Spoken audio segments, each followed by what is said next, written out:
The conference room was too bright. That was the first thing I noticed when I walked in. Light everywhere. Sunlight spilled through the tall glass windows like a spotlight, reflecting off the polished wooden table, turning every flaw on my face, every line on my hands, into a mirror I could not avoid. Someone had intentionally chosen a room that exposed everything. I realized, too late, that the symbolism was intentional. Charles wanted me to feel on display. I breathed in slowly, willing my heart to steady as I sat across from the man I had spent 32 years building a life with. His posture was perfect, confident, expensive, like the suits I used to hand wash and iron late at night to save money on dry cleaning. Today, he wore a charcoal suit tailored so sharply it looked like it could cut through the air. His tie was burgundy.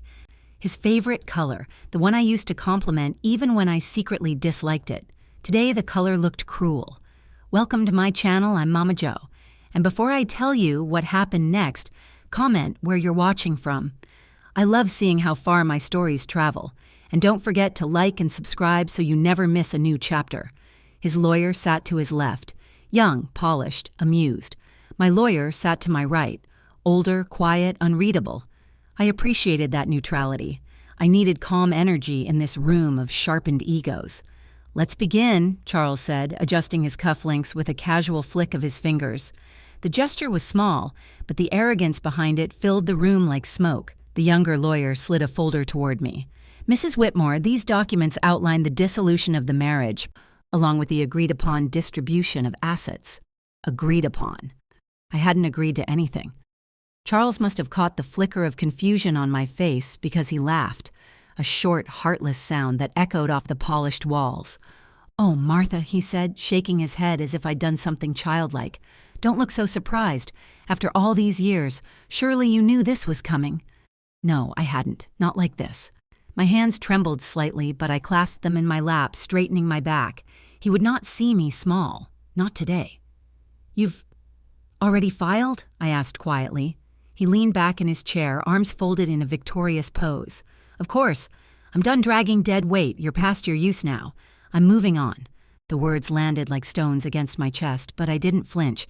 I wouldn't give him that pleasure. Charles smirked again, enjoying himself. "Besides, you don't actually expect to keep anything substantial, do you?" His voice lowered to a mocking whisper. "You'll leave with nothing. That's how this works." My lawyer shifted beside me but said nothing yet. He was observing, measuring. Charles didn't notice. Charles never noticed the quiet people in the room, only the loud ones, the glittering ones, the ones who fed his ego. That blind spot had always been his weakness. "I built everything," he continued. "The company, the properties, the investments. You just lived in the house. You cooked. You raised the kids. I did the real work." I felt the words slice through the air. 32 years of my life reduced to dust in a single sentence. He didn't even blink. The young lawyer cleared his throat and tapped the folder. "If you'd open the packet, Mrs. Whitmore, you'll see the financial breakdown." I reached for the folder, inhaling slowly to quiet the shaking in my fingers. When I opened it, the first page was cold, clinical, full of numbers and lines that severed my life more efficiently than scissors. There was a line estimating my awarded assets, barely enough to cover a small apartment and groceries. There was a line listing the marital home, given entirely to him. There was a line listing the vehicles, both awarded to him. There was a line listing the retirement accounts, frozen, pending a transfer entirely in his favor. I blinked, once, twice. My throat tightened. Charles watched every reaction, hungry for it. "You don't deserve anything more," he said softly, leaning closer so only I could hear the cruelty sharpen at the edges. "You've done nothing for decades. Nothing. It's time you faced reality." My lawyer opened his mouth to speak, but I raised one hand subtly. Not yet. I forced myself to flip to the second page, and the third, and then something caught my eye. A thin colored tab sticking out from the back of the folder, barely visible, a soft blue slightly faded with time. Handwritten text across it read, 1996 marriage contract, clause 12. My heart gave one single hard thump. Clause 12. I hadn't seen or thought of those papers in years, decades, but the memory rose in my mind like a ghost. My father's voice, stern but loving, saying, Protections don't feel necessary until the day they become the only thing standing between you and ruin. My breath stilled. Charles had no idea. He thought this was clean, simple, finished. He thought I had forgotten everything that came before his arrogance. He thought I was still the quiet wife who smiled through his dismissiveness. He thought wrong. I blinked slowly and pressed the rest of the document flat with my palm. My fingers brushed the tab deliberately, feeling the indentation of the ink. It grounded me, strengthened me. A steady warmth spread through my chest. I looked up. Charles was grinning, waiting for me to break. But I didn't. Instead, I offered him a small, almost serene smile, one he didn't understand, one that flickered confusion in his eyes for the first time since I walked in. Something in him faltered, just slightly. Good. He cleared his throat, trying to regain dominance. Well, are we done pretending you're shocked? Sign the papers. Let's move this along. My lawyer leaned in a little. Mrs. Whitmore, if you'd like to take additional time. No, I interrupted softly, still touching the blue tab. I've seen enough. Charles smirked again, mistaking my calm for surrender. Of course he did. He'd never learned the difference between silence and weakness. He closed the folder triumphantly. Excellent. We'll finalize everything by Friday. I rose to my feet slowly, smoothing the front of my blazer. The tremble in my hands was gone. Well, Charles said, standing to mirror me, I wish I could say it's been wonderful, but I looked him directly in the eyes for the first time all morning, and I smiled. A quiet smile, a dangerous smile. A smile that froze him mid-sentence. He stared at me, confused. What are you smiling at? He asked, his voice cracking the slightest bit. My hand brushed the corner of the folder one last time. Then I stepped away from the table and walked toward the door with unhurried grace. Just before leaving the room, I paused. My voice was soft, controlled, almost gentle. You laughed too soon. Then I left him standing there, smirk collapsing, not yet realizing that the best part of the story hadn't even begun. For the rest of the day after I left that conference room, memories clung to me like perfume. Faint at first, then stubborn, refusing to lift. Some memories are like that. They return not to comfort, but to remind, and mine reminded me of everything that came before the smirk, before the papers, before the mocking laughter that still echoed faintly in my head, before betrayal. There was a beginning. I was 22 when I first met Charles. He wasn't the polished, cold-edged businessman he is now. No, back then he was different. His hair was longer, his smile wider, his clothes simpler. He owned nothing but ambition and a stubborn belief that the world owed him space. I met him in a cramped community library where I worked part-time shelving books and wiping down tables. He came in wearing faded jeans and a hopeful grin that felt warm and genuine. He sat in the corner every evening, scribbling business ideas in a battered notebook, pausing occasionally to meet my eyes and nod like he had discovered a secret he wasn't ready to tell. He used to joke that he fell in love with me because I always returned his library books on time. I fell in love because he looked at me like I was possibility. Before long, we became inseparable. He'd walk me home after work, holding my hand with a softness I still remember in the muscle memory of my palm. He'd talk about dreams, a business, a home with warm light and hardwood floors, 2 children, maybe 3. I believed him. I believed in him. God help me, I would have walked barefoot across fire for the boy he used to be. He proposed to me in our tiny kitchen, with a ring that cost him half his paycheck and all of his pride. I said yes before he finished asking. We were married in my mother's church, small, joyful, full of hope, and then life began. In those early years, we had nothing. I worked 2 jobs, mornings at the library, evenings cleaning offices. My fingers were always tired, my feet always sore. Charles was in school, studying business administration, taking odd jobs to help where he could. But it was mostly me, my income, my sacrifices, my willingness to hold up both ends of the rope when his slipped. I never complained. Love makes burden feel like purpose. When he started his first business, I was the one who loaned him money from the tiny savings I'd scraped together dollar by dollar. I cooked meals at 3 a.m., typed business letters on our creaky old typewriter, and stayed up late organizing receipts while he dreamed out loud beside me. We had children, 2 beautiful souls who carried his smile and my eyes. I raised them through fevers, school plays, tantrums, and teenage storms, all while supporting Charles through every failed venture, every restless night, every almost success that ended in frustration.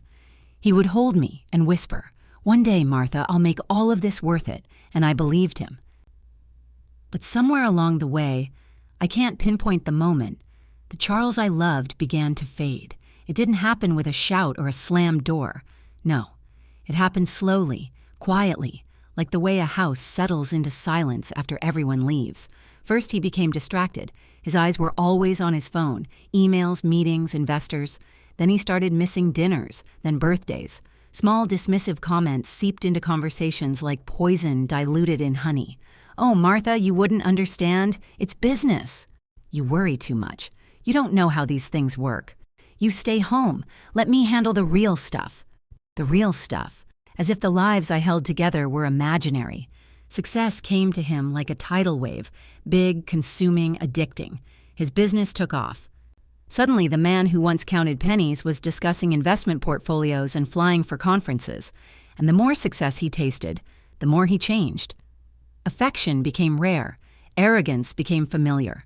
His laughter, once warm, grew cold.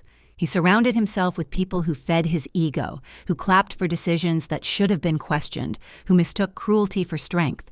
And slowly, he began to treat me not as an equal, but as an accessory. Familiar, convenient, but no longer necessary. When our children left for college, the distance between us became unmistakable. He came home later and later, smelling of expensive cologne and ambition. He started spending weekends with business partners, and I became a fixture in a house that no longer felt mine.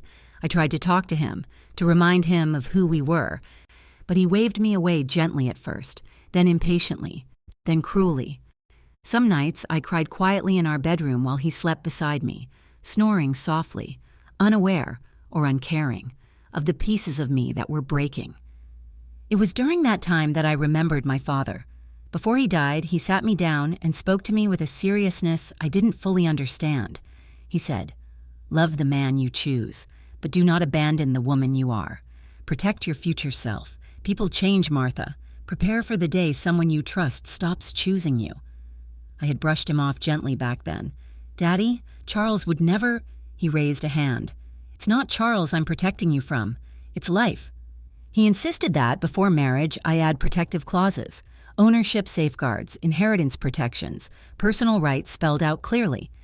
I didn't understand why he was so insistent, but out of love and respect, I agreed. Clause 12 was one of his additions, a clause I had nearly forgotten, a clause Charles clearly had no memory of. A clause that would become the axis upon which everything turned. I thought about all of this as I stood outside the law office after leaving the meeting.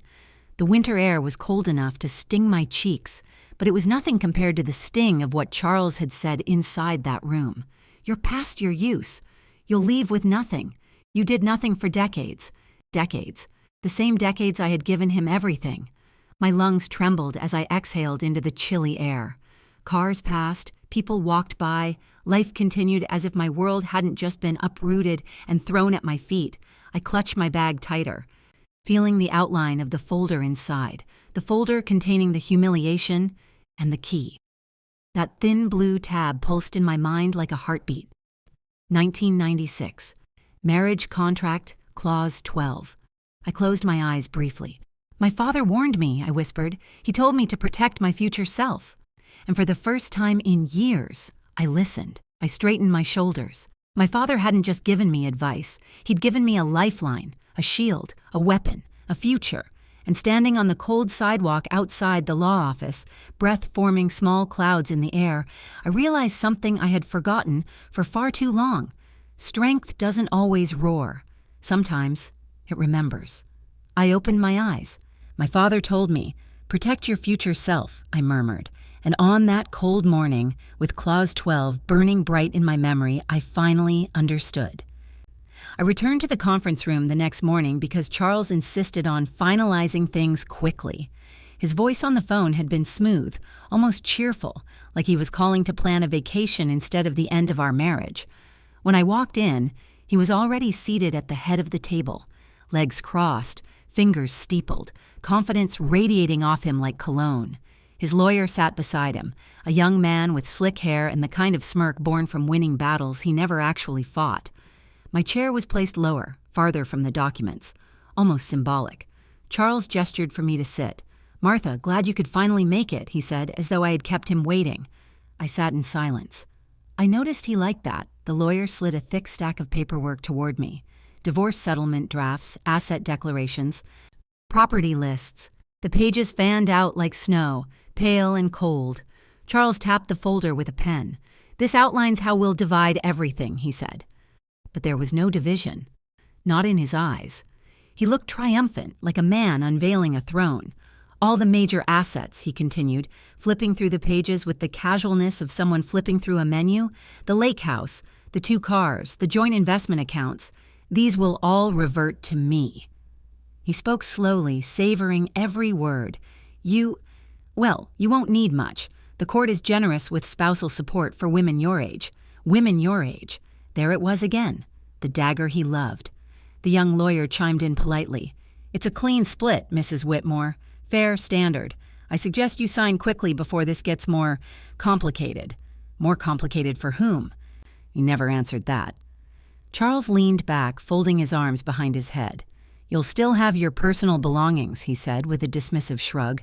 "Jewelry, clothing, sentimental things. I don't want any of that." As if I had offered him rotten fruit. He slid another document forward, this one labeled Asset Transfer Authorization. "I've already drafted everything," he said. "Once you sign, I'll take care of the legal filings. You won't have to do anything. I'll handle all of it. Handle all of it." He said it like a benevolent king handing a loaf of bread to a pauper. "And Martha," he added gently, "you should be thankful. I could have fought for even more, but I'm being nice." A laugh escaped him. Short, sharp, unkind. I swallowed slowly, letting it burn all the way down. He leaned forward, lowering his voice. "I know this is hard for you, but honestly, it's time for us to move on. I have plans, a new chapter, a better life." He didn't have to say with who. I already knew. He had moved out months ago, but he still treated our separation like a rehearsal. Now he was performing the final act with an audience, a stage, and a script he thought he controlled. I kept my face emotionless, not because I was strong, but because showing pain would have fed him. Silence can be a form of armor. He took my stillness for agreement and went on. "The house will be mine since I paid the mortgage." Untrue, we both paid, though my contributions came more often and more quietly. "The cars are under my name." Also untrue. One was purchased with money from my mother's inheritance. The retirement accounts, well, you never added much. Untrue again. But I understood now he wasn't here to divide. He was here to erase. I folded my hands in my lap, keeping them from shaking. The lawyer cleared his throat. "Mrs. Whitmore, you're welcome to have your own attorney review this, though I assure you it won't change much. Best to sign early and move on." He said it softly, like a doctor explaining a terminal diagnosis. Charles nodded. "Yes, Martha, don't drag this out. You know you have limited resources." Limited resources. The words stung, not because they were true, but because he believed they were. He truly thought I had nothing. He truly thought he had everything. After the meeting adjourned, I walked out of the office building with slow steps, letting the winter wind clear my lungs. I didn't feel defeated. I felt numb, like a patient freshly anesthetized before surgery. At home, the silence felt heavier than usual. I hung my coat and walked to the study, a room I rarely entered since Charles claimed it as his workspace. But it was mine now, whether he knew it or not.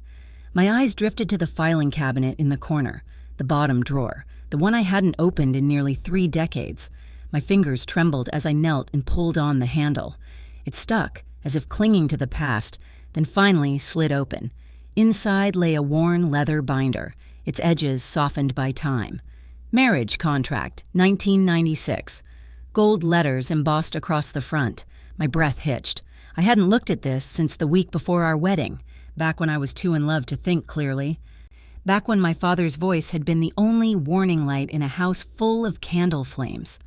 I lifted the binder to my lap and opened it carefully. The first pages were mundane. Joint property clauses, financial agreements, standard legal jargon. Then halfway through, I saw a faintly colored tab, Clause 12. By request of bride's father, my father's handwriting beside it, elegant and steady. Martha, trust your heart, but protect your life. Tears stung my eyes. I flipped to the tab. Clause 12 was long, 2 full pages, and each line felt like stepping deeper into a world my father had prepared for me long before I understood why. He had protected my inheritance, my premarital assets, any future property purchased with my family's funds, ownership in any business I contributed to, financially or administratively, rights to accounts opened jointly after marriage, rights to properties whose maintenance and upkeep were performed by me. Charles had overlooked all of it. He had forgotten the clause existed. He had forgotten who helped build his empire. He had forgotten the woman he married, but my father had not. My chest tightened. Grief, gratitude, astonishment blending into something fierce and warm. Then something else caught my eye. A sealed envelope glued to the back of the binder, cream-colored, wax-stamped, unopened. My father's handwriting on the front, to Martha, only open when needed. I touched the envelope gently, almost reverently. My father had been gone for 20 years, but in that moment, he felt closer than ever. "How did you know?" I whispered. The house answered with silence, but my heart answered with certainty. Because fathers sometimes see storms long before daughters feel the rain. I slipped my thumb under the seal. The wax cracked softly. Inside was a single letter and a document folded twice over. My hands trembled as I unfolded them. The first line made me gasp. The second made my breath leave entirely. And when I reached the third, I pressed my hand over my mouth and closed my eyes. Because my father had given me more than protection. He had given me power. Power Charles never imagined I had. Power he never prepared for. Power he would soon face. I folded the letter slowly, my fingers steady now. "My father left me something I never opened," I whispered. I looked down at the documents glowing faintly beneath the lamp. Until now. The house was silent when I carried the binder into the living room. The kind of silence that feels thick enough to push against your chest. Outside, evening had settled into the sky, streaking the windows with the soft gray of twilight. I turned on a single lamp, its warm glow falling across the coffee table like a spotlight waiting for a confession. I sat down and placed the binder in front of me. The weight of it, leather-worn, edges softened by time, felt heavier than it looked. Not physically, emotionally. This binder held the beginning of my marriage, and now, perhaps, its end. I opened it again slowly, almost reverently. The pages whispered as they turned, sounding like old secrets being stirred awake. My eyes landed on Clause 12. The words were formal, but there was no mistaking the intention behind them. My father had been a man who believed that love was beautiful, but unpredictability was real. He had always told me that marriage was a partnership, yes, but also a risk. And risks needed cushioning. I read the clause carefully.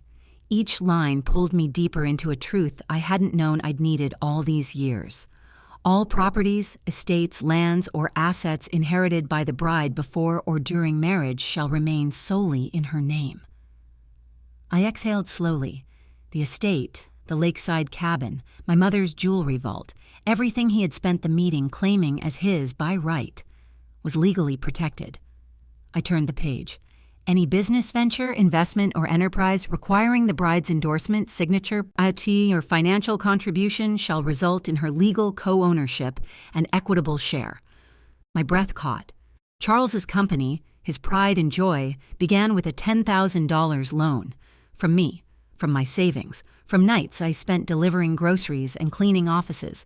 He had always dismissed it as a tiny boost, something he could have done without. But legally, that tiny boost made me a silent partner, not by accident, by Clause 12. I turned the next page, my pulse beating louder in my ears. In the event of abandonment, infidelity, or willful neglect, the bride shall receive majority division of all jointly built assets. My fingers trembled, not with fear, but with something fiercer, something rising. He had moved out. He had begun a new relationship. He had neglected our marriage for years. He had walked directly into every condition that activated this clause, not knowing, not remembering, not imagining that a younger version of me, guided by a father who knew life better than I did then, had built a fortress in ink. My eyes stung with unshed tears, but I wouldn't let them fall. Not today. Today was for clarity. I kept reading, and that's when I saw it.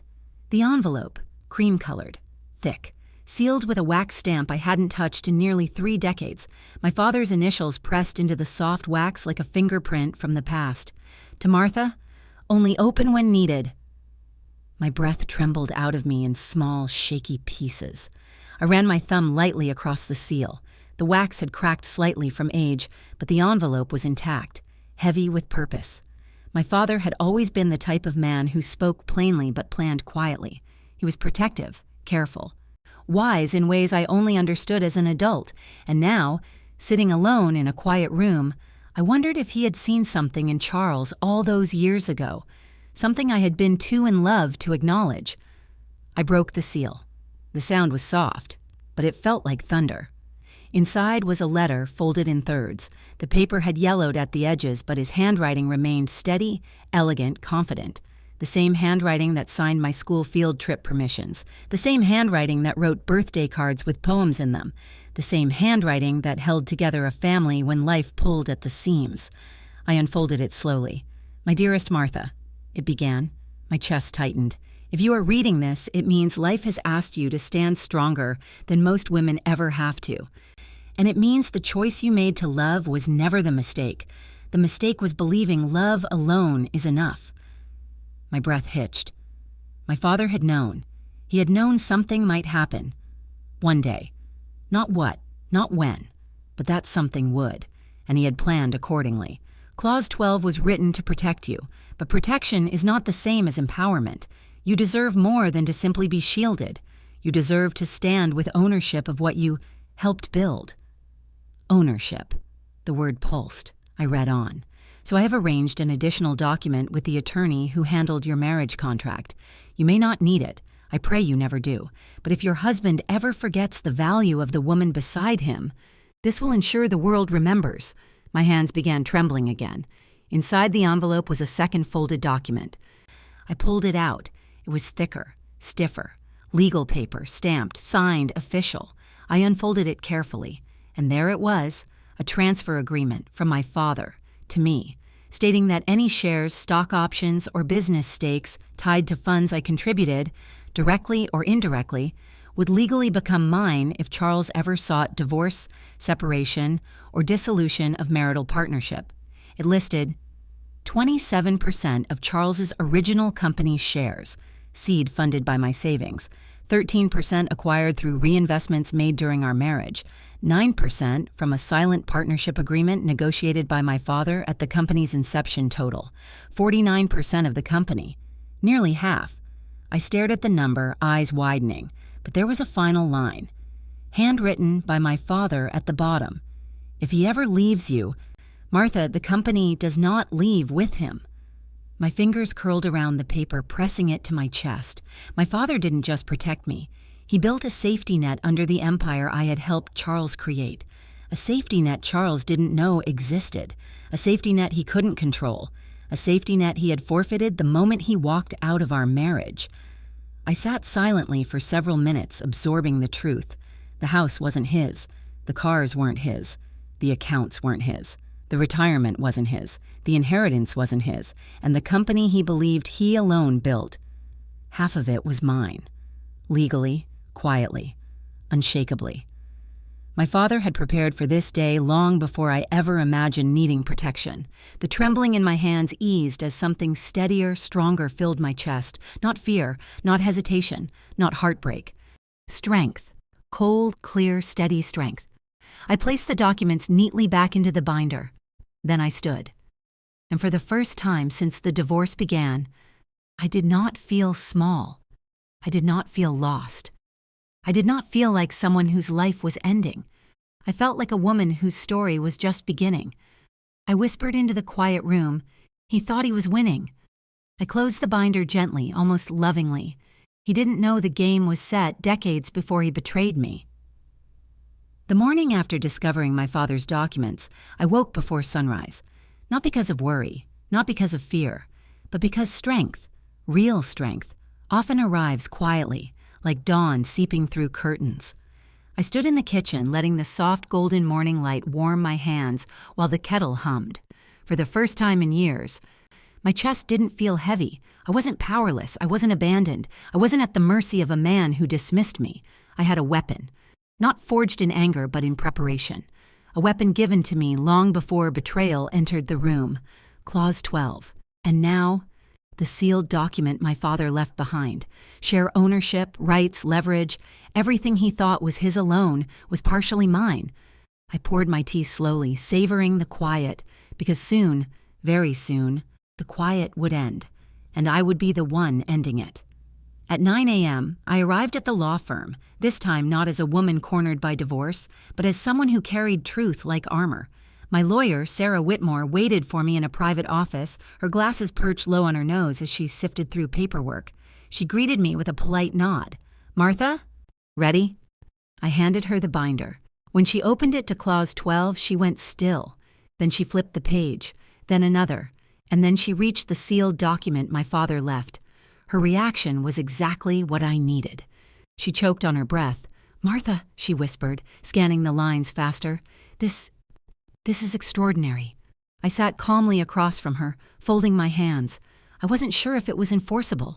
"Oh, it's enforceable," she breathed. "Your father was brilliant. Whoever drafted this with him knew how to build an unbreakable chain. This isn't just a prenup, Martha. This is a fortress." She looked up at me, eyes wide. "Your husband broke multiple terms. This clause doesn't just protect you. It shifts power entirely. It gives you majority division in dissolution and partial business ownership. Do you realize what this means?" I nodded slowly. "I do." She leaned back in her chair, letting out a low whistle. "He has no idea what's coming." No, he truly didn't. For 32 years, he believed he controlled everything: money, decisions, direction. He believed the world revolved around the center of his ambitions. But the universe has a funny way of recalibrating, sometimes decades later. Sarah adjusted her glasses. "We're going to prepare quietly. Don't speak to him. Don't warn him. Let him stay overconfident. It will make the fall sharper." I smiled faintly. I wasn't planning to respond anyway. A soft ding sounded from my purse. A message from Charles. "Charles, paperwork ready. Try to look presentable today. It's important." My lawyer read the text and grimaced. "He really doesn't know who he married." Another message appeared before I could lock my phone. "Charles, don't drag your feet. I'm not letting you ruin my timeline." And another. "Charles, when this is over, you'll thank me for being graceful about it." Sarah raised a brow. "Graceful?" I exhaled slowly. "He's always been loud when he thinks he's winning." "And you?" she asked. "I'm quiet when I know I am." She nodded approvingly. "Good, let him keep talking." We spent the next 2 hours building my case.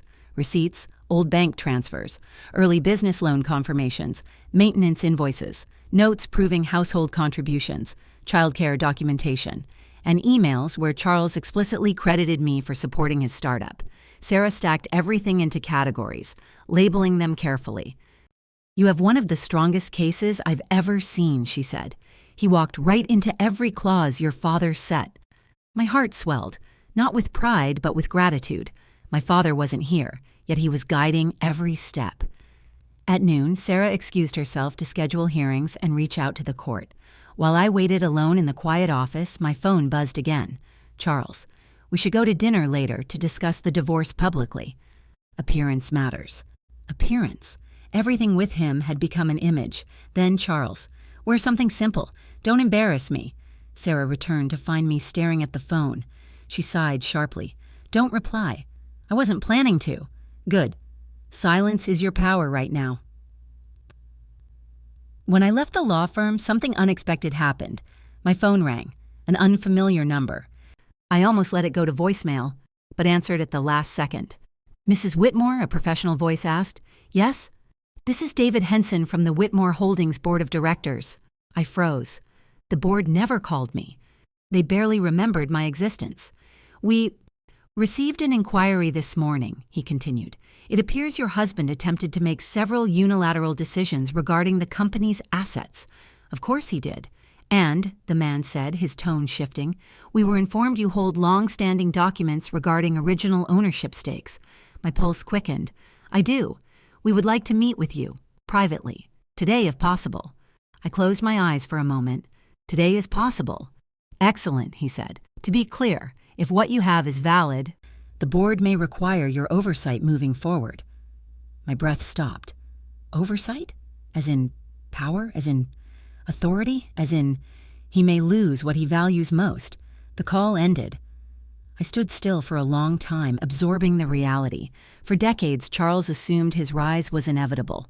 Now, the people who once applauded him were calling me. When I arrived home, twilight had crept across the sky. The kitchen smelled faintly of lemons from the cleaner I used earlier. I set down my bag, my binder, my keys. Then I walked to the old cedar chest my father gave me before he passed. Inside were albums, letters, family heirlooms, and one more thing, a small wooden box with a velvet lining. It held the pen my father used to sign important papers, gold-plated, heavy, still inked through decades old. "Use it only when something matters deeply," he once said. My fingers brushed over the wood. Tomorrow would matter, deeply. I closed the box gently. At 7:14 p.m., while I was sorting documents across the dining table, another message buzzed onto my phone. "Charles, don't forget tomorrow's meeting. Bring nothing, just your signature." I smiled, a calm, knowing smile he would not have recognized. I typed nothing. I hit send on nothing. Silence is sometimes the loudest answer. Moments later, the screen lit again. "Charles, ignoring me won't help you. You know I always win in the end." I exhaled slowly. My hand rested on the binder. "No," I whispered into the quiet house. "You only win when I let you." I gathered every document neatly, clipped them into organized stacks, double-checked dates and signatures, reviewed clauses and supporting evidence. My movements were steady, deliberate, unflinching. By midnight, everything was ready. A quiet readiness, a powerful readiness, a readiness that didn't shake or waver. I looked at the binder one last time and closed it softly. My reflection in the dark window didn't look like a woman being left behind. She looked like a woman returning to herself, a woman her father raised, a woman who had carried a family, a woman who knew endurance, a woman who remembered Clause 12. Before going to bed, I whispered into the dim room, "Tomorrow, he will walk into a room he cannot control." And for the first time since the divorce began, I slept peacefully. The morning of the hearing dawned sharp and cold, the kind of cold that numbs your fingers and forces your lungs to work harder just to breathe. I stood on the courthouse steps for a moment, looking up at the tall stone columns rising above me. A winter wind brushed my cheeks, but inside, I felt strangely warm, steady, grounded, almost unshakable. My heels clicked faintly against the marble floor as I entered, echoing through the high-ceilinged corridor. The sound felt symbolic, like each step was announcing a version of me I hadn't worn in decades. A woman not broken, a woman not erased, a woman returning to collect what was always hers. Sarah, my lawyer, met me near the courtroom doors. Her expression was calm, but her eyes held a spark of confidence that hadn't been there during our first meeting. "You ready?" she asked quietly. I nodded. "More than ready." Inside the courtroom, Charles was already seated. Of course he was. He sat confidently at the plaintiff's table in a pristine navy suit, legs crossed, smiling like a man who expected applause. His new partner sat beside him, a younger woman with sleek hair, designer heels, and a smugness that radiated off her like a perfume. She glanced at me with a look that spoke volumes, pity mixed with triumph. Charles didn't rise when I entered. He only tilted his chin and smirked. "Martha," he drawled, "nice of you to show up on time." His lawyer, a man with too much gel in his hair, leaned toward him, whispering a joke. They both laughed. The laughter didn't sting anymore. I took my seat calmly, placing my binder on the table with slow precision. My hands didn't shake, not anymore. The judge entered moments later, an older gentleman with stern brows and an air of impatience. He adjusted his glasses and scanned the room. "We are here to address the division of marital assets in the Whitmore case," he began. "Mr. Whitmore, your counsel may proceed." Charles's lawyer stood immediately. His steps were theatrical, his voice booming with forced confidence. "Your Honor, this will be simple. My client owned the majority of all shared assets, businesses, and properties. Mrs. Whitmore did not financially contribute to these holdings. Therefore, she is entitled only to minimal support. We request an expedited settlement in favor of Mr. Whitmore." He said everything quickly, proudly, like he was reciting lines from a script he had practiced overnight. Then he added the fatal blow. Everything they built came from Mr. Whitmore's ambition and financial intelligence. Mrs. Whitmore, while supportive emotionally, did not make any measurable contribution. My heart slowed, but my lawyer remained perfectly still. The judge turned to Charles. "Would you like to add anything?" Charles tugged down his cuffs and leaned forward with a smirk. "Yes, Your Honor. It's nothing personal. I simply feel I shouldn't lose what I worked hard for because my wife has limited financial history. Limited financial history." He said it like an insult. He said it like my decades meant nothing. I didn't react. The judge then turned to me. "Mrs. Whitmore, do you have anything to present before the court?" I stood. My heels clicked softly against the floor, another echo of the transformation underway. I opened my binder slowly, deliberately, letting the weight of the moment hang in the air. "Yes, Your Honor," I said calmly. "I do." I handed the first document to the bailiff, who delivered it to the judge. Charles's lawyer looked mildly annoyed at the interruption. Charles looked bored, until the judge read the title, Marriage Contract, 1996, Prenuptial Agreement. The courtroom shifted. The lawyer blinked. Charles's smirk cracked. The judge adjusted his glasses, reading deeper. His eyes widened slightly. "This contract includes a substantial number of protective clauses," he noted. Charles's lawyer stepped forward. "Your Honor, that document is outdated and irrelevant." "It is signed," the judge cut in, "notarized, and legally binding." A murmur rippled through the small crowd seated behind us. Charles's new partner leaned forward, whispering sharply at him. He shook his head, eyes suddenly alert, posture stiffening. I stood tall. "Please turn to Clause 12, I said gently. "Highlighted." The judge flipped the page. His lips parted as he read silently, then read aloud. "In the event of abandonment, infidelity, or willful neglect, the bride shall receive majority division of all jointly built assets." A hush fell over the room. The judge continued. "Additionally, any business venture requiring the bride's endorsement shall result in legal co-ownership." The air shifted. Charles's lawyer sputtered. "Your Honor, this must be interpreted differently." The judge held up one hand. "It is clear. It is precise. It is enforceable." Charles's face drained of color, slowly, beautifully. His hands clenched the table. I wasn't done. "Your Honor," I said softly, "there is also a second document." I lifted the sealed paper from my binder, the one my father left me. The bailiff carried it forward. The judge unfolded it carefully. Charles tried to stand, but his lawyer yanked him back down. The judge's eyes moved from the document to me, then to Charles. "Mr. Whitmore," he said slowly, "are you aware that your former father-in-law negotiated a silent ownership agreement during the inception of your company?" The courtroom froze. Charles's mouth fell open. What are you talking about?" The judge tapped the document. "It appears your wife holds a cumulative total of—" He confirmed the calculation twice. His eyebrows rose. 49% of Whitmore Enterprises. Gasps erupted from every corner of the courtroom. Charles's partner dropped her purse. Charles's lawyer's mouth hung open like a broken hinge. Charles himself? He slumped back in his chair, stunned, speechless, breathless. He whispered something that sounded like, "No, no, no." The judge continued. "And due to breach of multiple clauses, including abandonment, Mrs. Whitmore is entitled to additional divisions." He turned fully to me. "Mrs. Whitmore, this effectively grants you majority control." I bowed my head respectfully. "Thank you, Your Honor." Charles finally found his voice. "This is ridiculous," he shouted, leaping to his feet. She can't take my company. She didn't do anything." The judge slammed his gavel. "Sit down, Mr. Whitmore." "But sit down." His voice boomed with authority, and Charles dropped into his seat, chest heaving, rage turning his face red. The judge straightened his papers. "In summary, Mrs. Whitmore keeps the marital home. Mrs. Whitmore keeps the vehicles. Mrs. Whitmore retains all inherited assets. Mrs. Whitmore receives majority interest in the company. And Mr. Whitmore will pay legal fees." Charles's partner stood abruptly, glaring at him. "You told me she had nothing," she hissed. "Nothing? You lied to me." The entire courtroom watched as she grabbed her handbag and stormed out, heels clacking like thunder. Charles stared after her, hollow, broken. Then he turned to me with a look I had not seen in years. Fear, real trembling fear. You planned this," he whispered. I shook my head gently. "No, my father planned this. I simply remembered." Then the judge dismissed the case. I walked out of the courtroom slowly, steadily, the binder held close to my chest. Sunlight streamed through the courthouse windows as I stepped into the corridor. Behind me, I could still hear Charles's voice cracking under the weight of his defeat.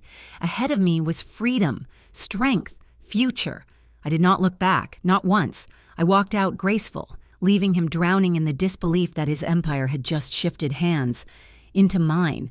The days after the courtroom ruling unfolded quietly, almost eerily so. It was strange how quickly silence replaced chaos. For years, my life had been filled with Charles's booming voice, his demands, his presence swallowing every room. But now, quiet. A soft, gentle quiet that felt like healing. I spent the first morning alone on my porch with a cup of tea, watching sunlight spill across the yard. The world looked different, not because it had changed, but because I had. And freedom.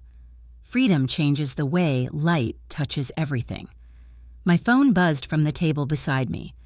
Not a call, not a demand, not instructions, just a message from Sarah, my lawyer. Sarah, board meeting tomorrow, they want you seated at the head. I stared at the sentence for a long time. The head.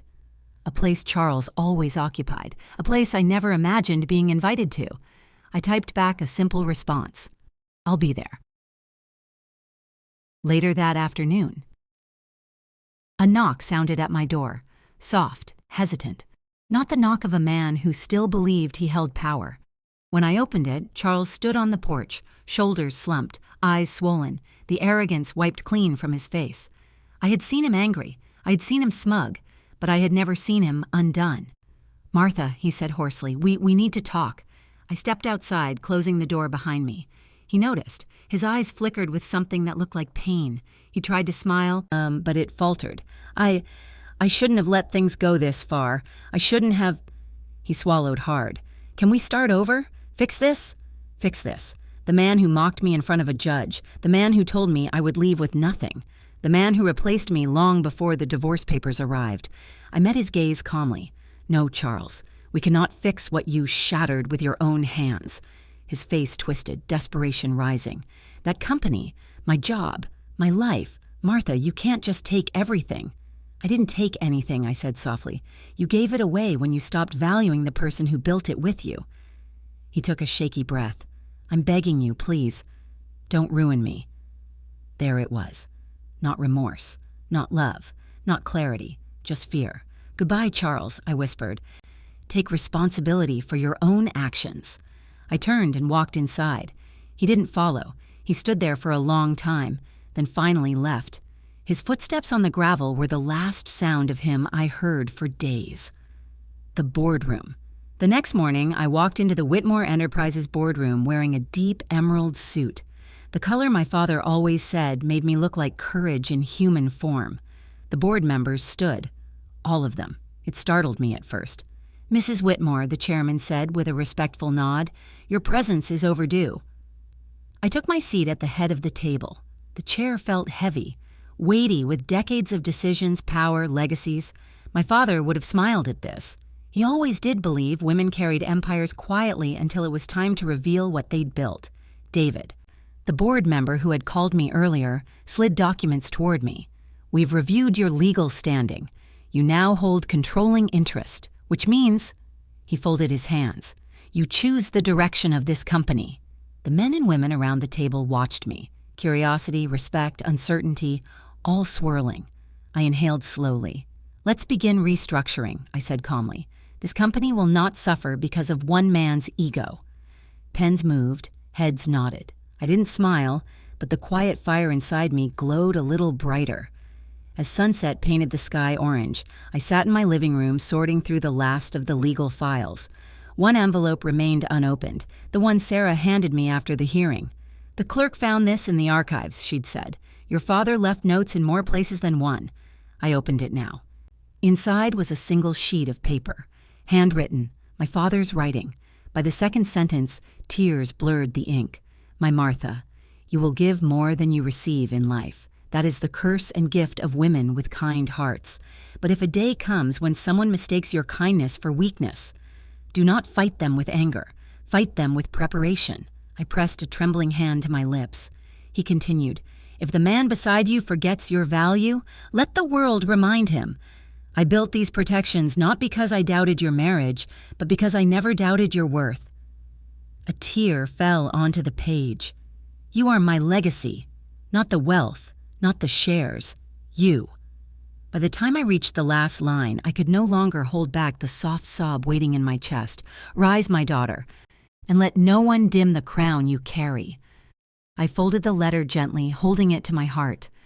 My father had died long ago, yet he saved me in ways even the living could not. The next week, the board requested one final document review. Apparently, the settlement had triggered a dormant clause, a clause no one had noticed because Charles had never expected to lose control. David explained it gently. "Mrs. Whitmore, your father also held a silent controlling share in one of Charles's side companies. This entity owns several licensing rights and patent filings. With your new majority, those now belong to you." My breath caught. This meant Charles not only lost his main company, he lost the empire he was building behind closed doors. Everything he had lifted himself upon, everything he had boasted about, everything he used to belittle me was now legally bound to me. Not because I fought him, but because he underestimated the woman beside him for 32 years. 2 weeks later, Charles asked for one last meeting. Not in court, not with lawyers, just him and me. We met at a cafe, the same one we used to visit when we were young and dreaming. He looked older now, smaller. His hands shook slightly as he lifted his coffee. He didn't play the victim this time. He didn't accuse. He didn't shout. He simply asked, "Was there ever something I did right?" The question hit me harder than any cruelty he had said before. "Yes," I answered softly. "You married a woman who would have lifted the world for you." His eyes filled with tears. "And I lost her," he whispered. "No," I said gently. "You walked away from her long before the divorce." He nodded, crying silently. Maybe for me, maybe for himself, maybe for the version of him that once existed, but it wasn't my job to save that version anymore. I stood to leave. As I reached the door, he said one last thing.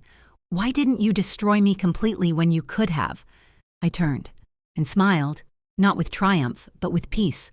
"Because I never wanted to destroy you, Charles. I just wanted to stop letting you destroy me." His face crumpled. I walked away. Later that evening, I sat on my porch again as dusk settled. The sky glowed pink and gold, like a painting lit from within. I whispered into the soft breeze. He forgot the clause I added 28 years ago, but my father never forgot me. And for the first time in decades, I felt whole. I felt free. I felt risen. I'm really glad you're here, my dear. Thank you for sitting with me and letting me share my story. If you enjoyed it, please show me a little love by liking this video and subscribing to my channel. Now listen, my son looked me in the eye and told me I could never reach 1,000 subscribers. So please, help me prove that boy wrong. Let's surprise him together, and I'd love to know more about you. Tell me in the comments which city you're watching from and what time it is. It warms my heart to see how far my stories travel. I post new life stories for you every single day. And now, 2 of my most popular stories will pop up on the screen. Go ahead and pick your next one, sweetheart.